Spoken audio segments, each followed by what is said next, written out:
The rusted playground.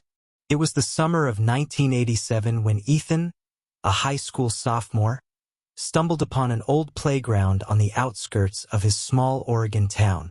Hidden by overgrown weeds and forgotten by time, the rusted swings and weathered slides seemed out of place amidst the lush green forest. Ethan and his friends, Tony and Lisa, were intrigued by the eerie ambience, deciding to explore it further. As they approached, a chilling breeze swept through the air, though the summer day was hot and still. The playground seemed alive in a way they couldn't explain. Ethan noticed a faded sign at the entrance. The Laughing Meadow. Beneath the peeling letters was a faint handprint, smeared in what looked like dried paint or blood. The group dared each other to test the equipment.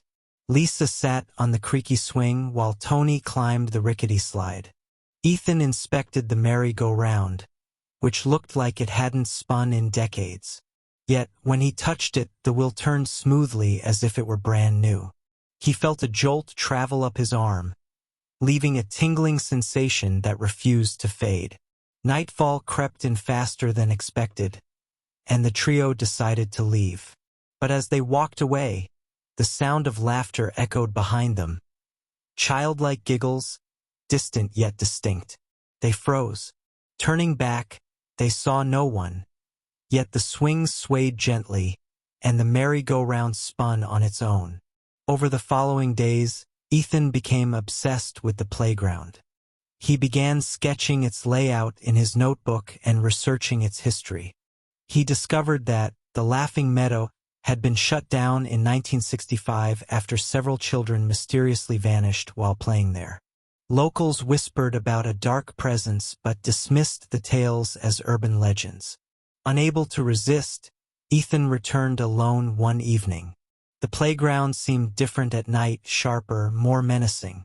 As he wandered, the equipment groaned and shifted as if watching him. Suddenly, he heard a voice, a child's voice, soft and sweet, calling his name. "Ethan, come play with us." He turned to see faint silhouettes of children, their features obscured but their eyes glowing faintly in the dark. They beckoned him toward the merry-go-round. Against his better judgment, he stepped onto it. The wheel spun rapidly, faster than physics should allow, and Ethan's surroundings blurred. His screams were swallowed by the laughter of the spectral children. When Tony and Lisa went looking for Ethan the next day, all they found was his notebook lying in the center of the playground. The rusted equipment now looked pristine, as if brand new. The merry-go-round stood still, yet faint giggles echoed in the wind. The cabin below. 2 years after her father's sudden death, Mia decided to visit the family cabin tucked away in the dense woods of northern Vermont. It had been years since anyone had set foot there, but her father had always described it as a peaceful retreat, a place of solace. She wasn't looking for peace, though. Mia wanted answers. Her father's journals hinted at something buried beneath the cabin, but no further explanation was given. The cabin was exactly as she remembered, small, weather-worn, and slightly leaning to one side. Dust coated the furniture, and cobwebs hung in every corner. Mia wasted no time and began searching for a basement or cellar. Hours passed before she found a trapdoor hidden beneath a rug in the kitchen. It creaked loudly as she pried it open, revealing a steep staircase leading into darkness. Equipped with a flashlight, Mia descended cautiously. The cellar was damp, the air thick with the smell of mold and decay. The light revealed a dirt floor and walls lined with shelves holding rusted tools and broken jars. But in the center of the room was something unexpected. A large, crudely dug pit covered with wooden planks. The planks were nailed down haphazardly, as if in a hurry. Curiosity overpowered her fear. Mia grabbed a crowbar and began prying the planks loose. As she worked, the air grew colder, and a low hum seemed to vibrate through the walls. The final plank gave way, revealing a deep hole filled with dark, murky water.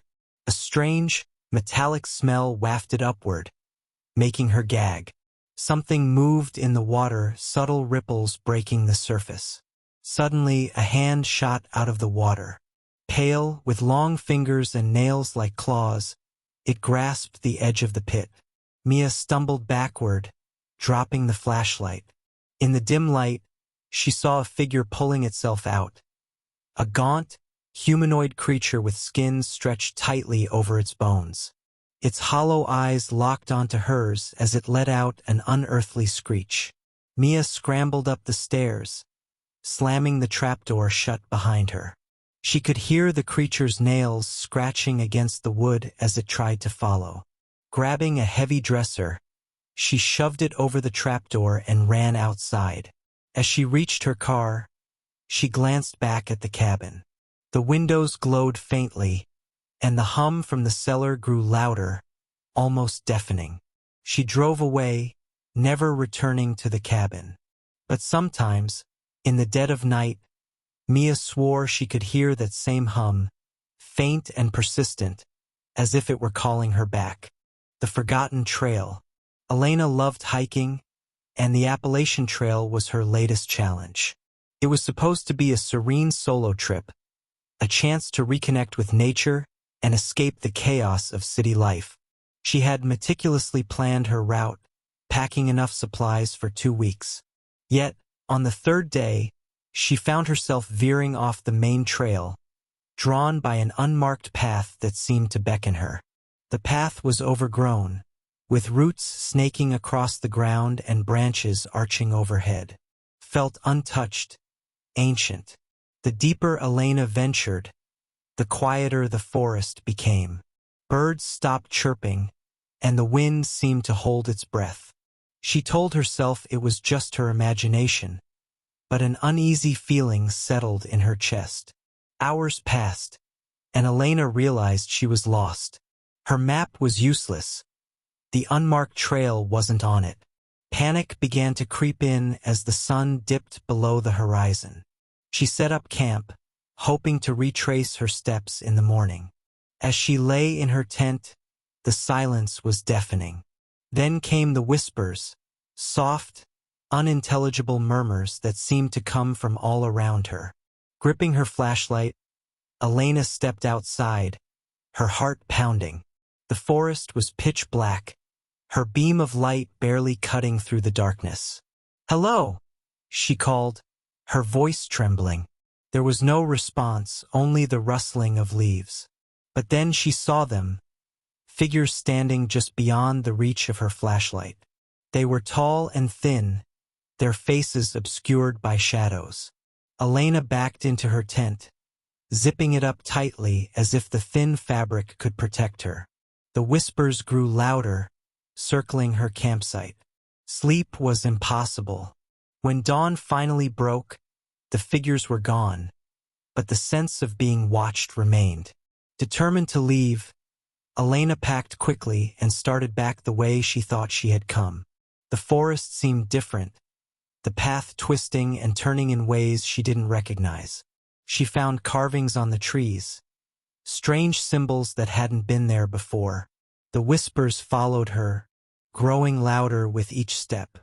By the time she stumbled upon an abandoned cabin, she was desperate for shelter. The door creaked open, revealing a single room filled with dusty furniture and more of the strange carvings etched into the walls. Exhausted, Elena collapsed onto a tattered couch. That's when she saw it, a journal lying open on the table. The last entry read, "If you're reading this, it's too late." The door slammed shut, and the whispers turned into screams. The shifting shadows.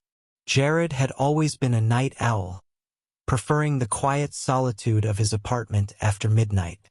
He often worked late on his freelance design projects, accompanied by the glow of his laptop and the hum of the city outside. But one night, as the clock struck 2 a.m., Jared noticed something unusual. His reflection in the darkened window wasn't mirroring his movements. At first, he thought it was a trick of the light or his tired eyes. But when he waved his hand, the reflection stood still, staring back at him with a blank expression. A chill ran down his spine as the reflection slowly raised its hand, mimicking the motion he had just made. Jared backed away from the window, his breath quickening. The reflection smirked. A twisted, malevolent grin that didn't belong to him. The lights in his apartment flickered, and the room grew colder. Suddenly, the reflection began pounding on the inside of the glass, as if trying to break through. Panicked, Jared grabbed his phone to call for help, but the screen was filled with static. The pounding grew louder, accompanied by a low growl that seemed to echo through the apartment. He stumbled into the hallway, hoping to escape, but the air felt heavy, and the shadows along the walls seemed to move on their own. As he reached the stairwell, the lights went out completely, plunging him into darkness. The sound of footsteps echoed behind him, slow, deliberate. Jared turned, but the hallway was empty. The footsteps grew closer, and he could feel a presence looming just behind him. Summoning all his courage, he ran down the stairs, bursting out onto the street. The cool night air hit his face, but the feeling of being watched remained. Jared looked back at his apartment window and froze. His reflection was there, staring down at him with that same twisted grin. It raised a hand in a mocking wave before disappearing into the darkness. Jared never returned to the apartment. He moved to a new city, changed his routine, and tried to forget the incident. But every so often, in reflective surfaces, mirrors, windows, even puddles, he would catch a glimpse of that smirking figure watching and waiting.